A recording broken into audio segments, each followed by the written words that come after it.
You're listening to The Potentializer, the show where small apartment investors learn how to grow wealth faster, with less effort, more credibility, and real impact. Hosted by best-selling author and platform builder Lance Edwards, this podcast is your inside track to smarter models, collaborative deals, and overlooked opportunities that create true freedom. Whether you're just getting started or ready to scale with partners, platforms, and purpose, this is your launch pad. Well, welcome to the Potentializer podcast. This is the show where we spotlight real stories, bold strategies, and smarter ways to build wealth without the grind. If you're ready to break free from the old rules and unlock your true potential through partnerships, platforms, and powerful investments in real estate, you're in the right place. And today, I have a special guest, actually one of my clients, Mr. Alan Hirsch. We're going to be speaking to him about his journey leading it into real estate, and very, very interesting background, very, very interesting journey, and a very solid man. So I'm very looking forward to this interview with Alan. So Alan, let me welcome you to the Potentializer podcast. Thank you, Lance. A pleasure to be here. And I want to start off, of course, I know a lot about you, Alan, and I want to get everyone to know you as well in this process. And for example, one thing, you've built a very successful career in medical practice management. And so actually, let's start there. What originally drew you into that field, and what lessons have you carried forward from it? So I came into this field way, way back in the late 1980s, early 1990s, when I was a much younger man. And I went to work for a company called Profesco, which was a subsidiary company of one of the major insurers in the United States. And it was an interesting company because it was designed for healthcare professionals, dental and physicians, medical. So I got involved as a young man in that field. And what I was looking to do was build up a client base. When you're young and new, it's difficult to get in front of people that are seasoned and making big money. So the place that I found a market that I could talk to was with interns and residents in hospitals who were finishing up their training and looking for something to do. And when I say something to do, they're obviously going to go into their professional career, but there were various different choices. Do they go into private practice? Do they join another group? Do they join a hospital system, which, as popular as it was now, was not so popular in the early 1990s. There was a different kind of a market in healthcare. So armed with all the literature and the paraphernalia that I got from this company, I went out to the marketplace, and I used to go to hospitals to meet with interns and residents. And they would always say to me, nice. And by the way, one of the things that Profesco also offered was equity products, because it was part of a major insurance company. And I think it was a marketing arm to get out there and get in with big earners, so they would buy their product lines. Anyway, I got requests from doctors, and I didn't go into the medical market, the dental market, only the medical market. So I got requests from doctors, and they would say things like, Al, all this stuff you do is great, but we need somebody to help us find a practice or finance a practice or evaluate what I needed to do. So I went back to the company and I said, listen, I don't have people to buy right now. They're young doctors coming out. They don't have money, but they need help in all these things that they say we do. And they said, yeah, great. Maybe you'll get an accountant to do that. We don't really want to do that. We want to get in front of them and offer them equity products and pension funds and things like that. So I was kind of in a place where I had a market now and I saw an opportunity, but I didn't have the support that I thought I had. So I spent a number of years learning in the craft a bit, and had ups and downs, and I learned my market basics by taking the bumps you take when you're new in the business. And I started to get pretty good at it. And then I learned about educational opportunities in this field, the American College of Healthcare Executives, which I joined and ultimately got certifications from there. So that sort of built my credentials. By then I was in the business, I don't know, maybe somewhere between 5 and 10 years, making a living, but not making a crushing living, just making a living, getting by. And so along the way, I got the opportunity to see some other medical consulting companies and things like that. And that interested me. So I tried to learn and build a medical consulting company. and learned that very quickly it was a very personal industry, in that when physicians would hire me to come in and do some work, and I say, okay, we can provide you with all of these services, and we need to put a man in here to, a man or a woman to help us on a day-to-day basis, they would say, well, Alan, I'm paying you. I want you to come in here. So I had an attorney who said to me early in the game, he said, stop trying to build the big business and be the man yourself. If they want to buy you, do that. And so in my career, which has now spanned well over 35 years, I've had maybe 6 clients, and 2 or 3 of them have been major clients along the way. And I'm still working with one of the biggest clients that I've had. I've been working with them since 2001. So that's kind of how my story evolved. And I've been very fortunate, worked with some very hardworking doctors who've built some good practices. And then along the way, to kind of get where I am now, was a little bit of serendipity joined with a little bit of knowledge.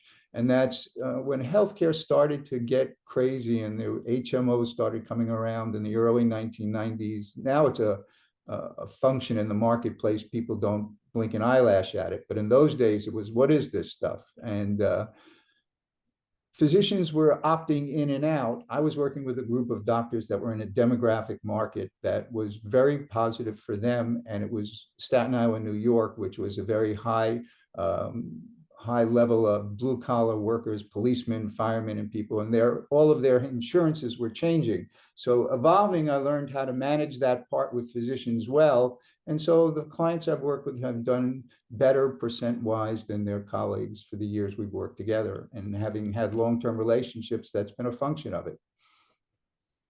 All right, that's phenomenal.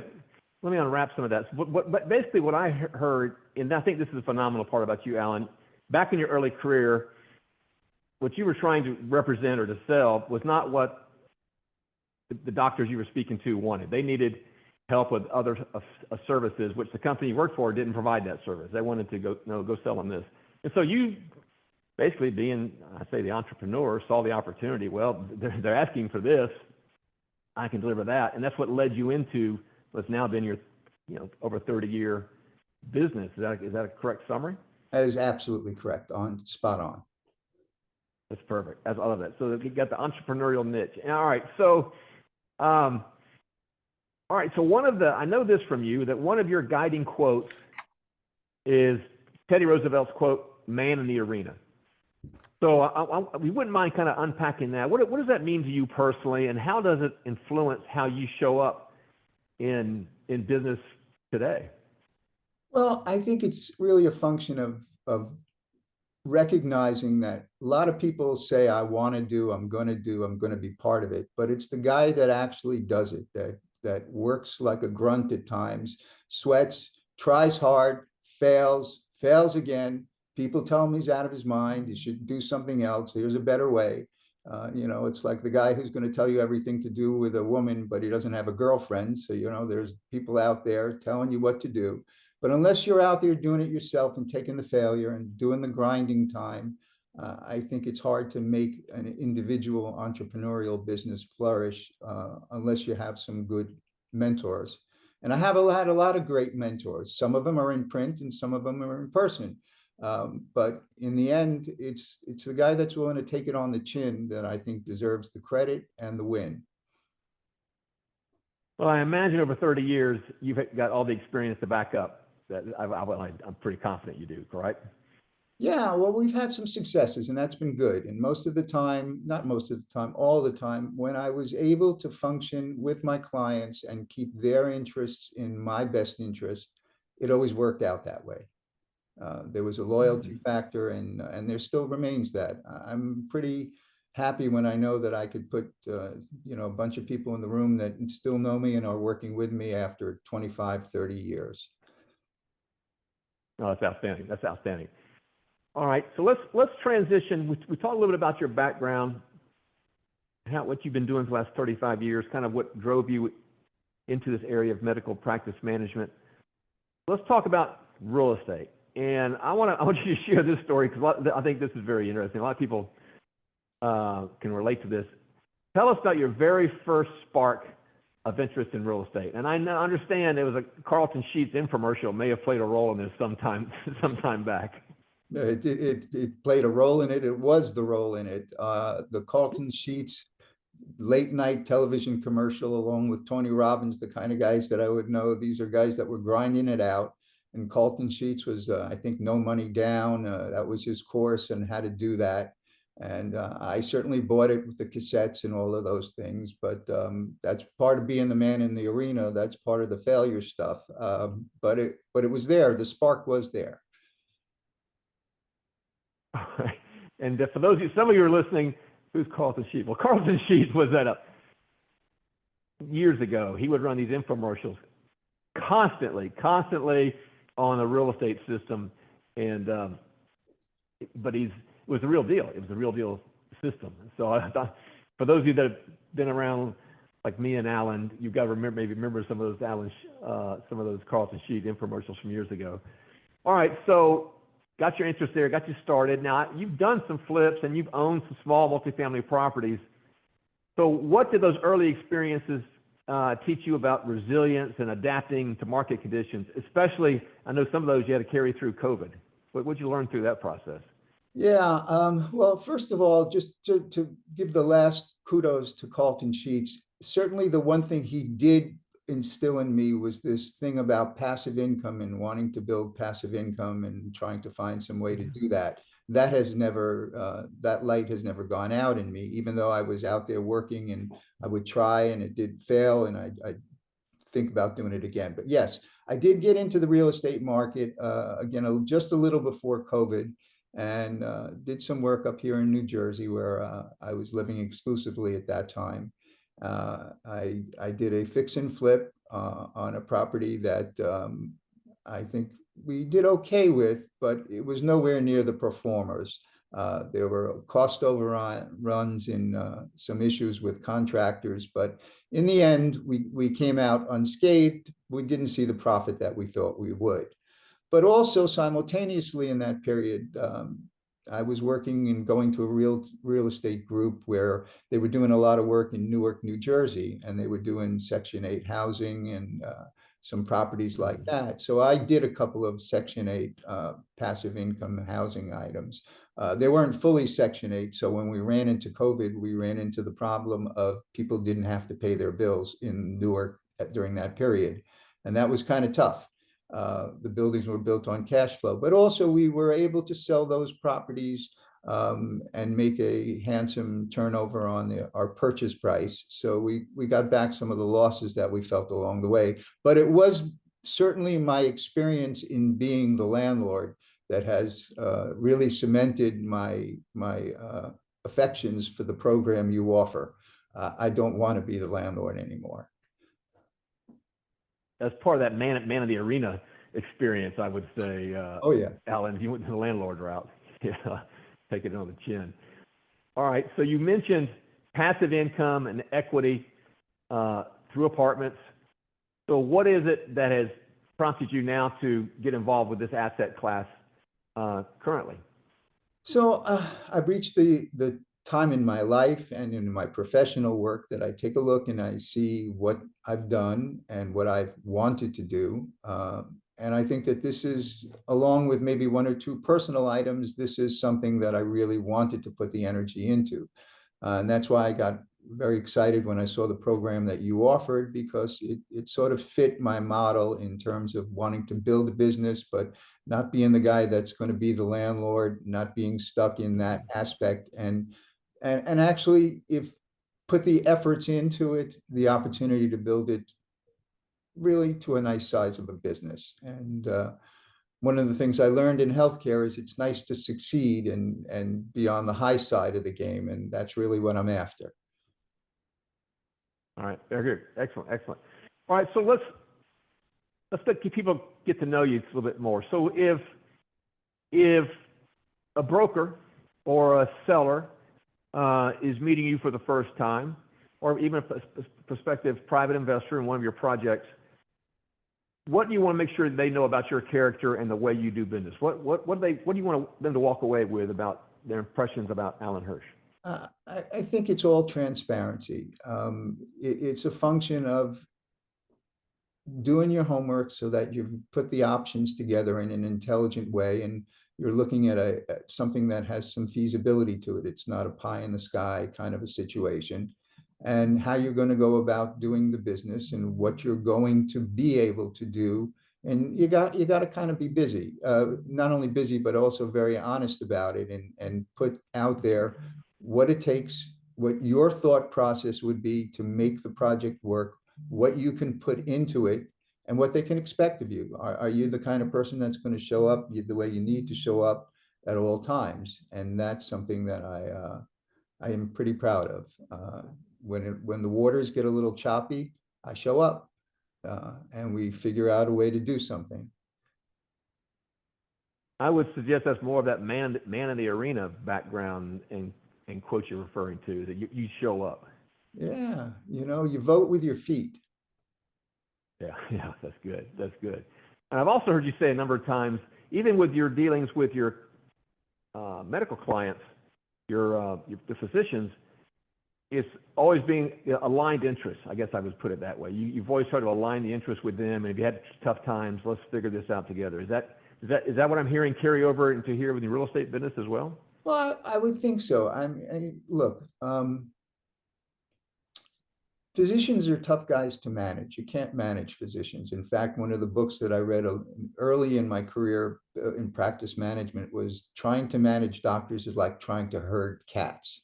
And I found that to be true. But they're intelligent people who are able to understand. So if you look to build rapport with them and be able to speak on the same level in terms of what you're looking at, and you're transparent about what you're doing and what you're trying to do, you can find good partners in there, smart guys. And so I think the real estate world is about the same way. There's a lot of people out there, and there are a lot of clever guys that have figured out how to do these things well.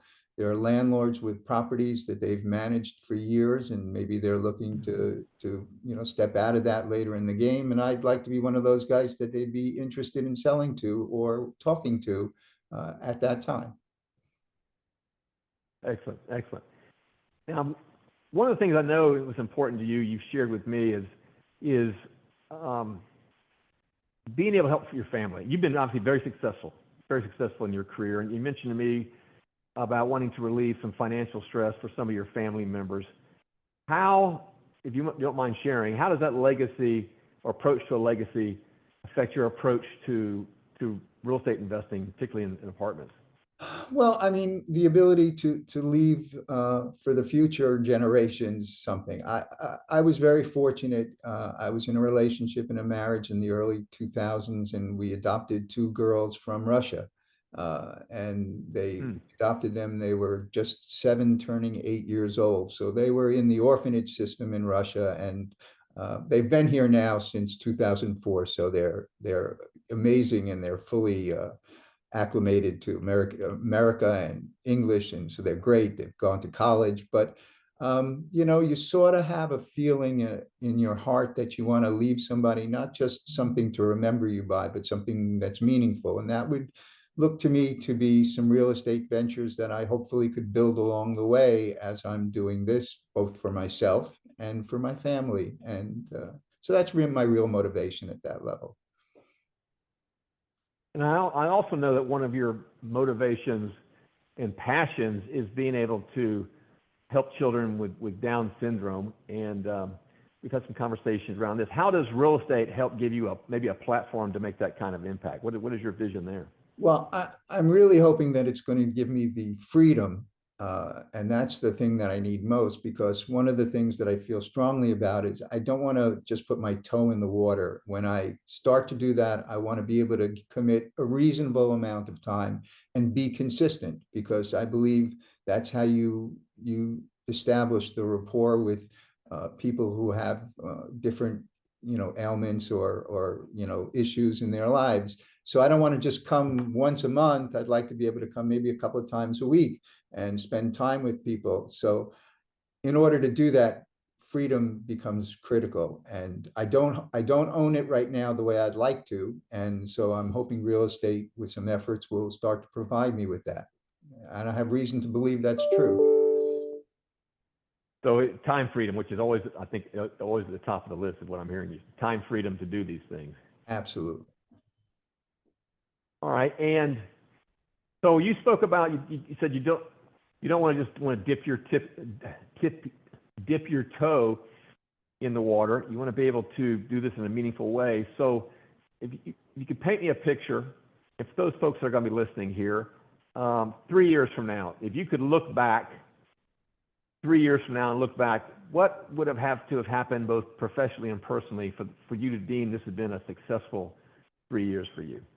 So, I hate to talk in terms of money, but I guess money is really the way we look at things in the end. So, if I could build some passive income of a couple of $100,000 a year, I think that would have changed my outlook on where I'm putting my time and energy, and it would provide me with what I really need, which is that freedom and the ability to still have a good income. All right. And would you still be working with the medical practice? I think that at some point or other, so over the next maybe 3 to 5 years, it would be the appropriate time for me to bow out and say, thank you guys, it's been a great ride. I think my key clients are also around my age. So I think all of us will be thinking at some point, it's time to get out of the way. I think real estate doesn't present a time for me to get out of the way. And that's where my interest lies. Understood. All right. So maybe as a wrap-up question here, Alan, what's the one key takeaway that you want brokers or prospective investors or sellers that are listening to this today to remember about Alan Hirsch and who you are and maybe why they should want to partner with you and in helping achieve this vision that you have for buying up apartment buildings and serving these other desires that you have? So I thought about that. I guess it's confidence and commitment. And the confidence I'm talking about is in my healthcare industry career, I was able to build a good reputation because I was knowledgeable and I was confident. And when I didn't know, I found a way to find out what was real. And committed because once you start, that's the man in the arena. Once you start to build the house, you got to stay in the game, even when there is bad news, and you got to revise your plans and come up with a better plan. So that's what I've done over the years. That's what I bring to the table. And if there was someone that was looking to do that kind of work with a group or people, I think they'll find me to be a committed individual. All right, excellent. So I'm going to give you the opportunity now. I've been asking you questions. Is there what question did I not ask that I should have asked that you would like to say about either your journey or Alan Hirsch or what you're looking forward to doing? So I don't know that you didn't ask all the questions. You asked mostly the things that were on my mind. What I would just say in sort of summarizing is a bit of a reiteration of what I've said along the way here. The confidence I have about the ability to create the kind of legacy and wealth that I believe is possible is a function really of what I saw in your boot camp and the information that you put out. It sort of answered all my questions. And so it made it easy for me to say, this is a legit kind of a place. Because over the years, I've done some seminars and I've put my toe in the water here and there with different real estate enterprises. And I've got nothing bad to say about anybody along the way. It just didn't seem to work out. But I have great belief and confidence that coupled with my grit and the programs you offer, I can make it happen. All right, very good. All right, everyone, this is Mr. Alan Hirsch, and man in the arena, man in the real estate arena, with apartments, small apartments, with a big mission, and a great entrepreneurial background, and just a real successful track record. So I encourage everyone to know Alan Hirsch, have the opportunity to do business with him. Please do that. And I think you're going to find the real deal, as hopefully came across in this interview today. So Alan, thank you so much for taking the time to share your story. I appreciate it. Thank you for having me. And so everyone, thanks for tuning in to the Potentializer podcast, where we turn possibility into profit, one conversation at a time. Now, for a link and all the resources, remember you can get the replay of this and the show notes. Be sure to visit thepotentializerpodcast.com, thepotentializerpodcast.com. And until the next edition, make sure you're out potentializing your life. Take care, everybody. Thanks for tuning in to The Potentializer, where we unlock the true potential in people, properties, and partnerships through small apartment real estate. If today's episode helped you see a smarter path to wealth, authority, or impact, be sure to subscribe, leave a review, and share the show with someone ready to grow. To plug into the platform, join the mastermind, or discover how to potentialize what you already have, visit wealthmastermindnetwork.com.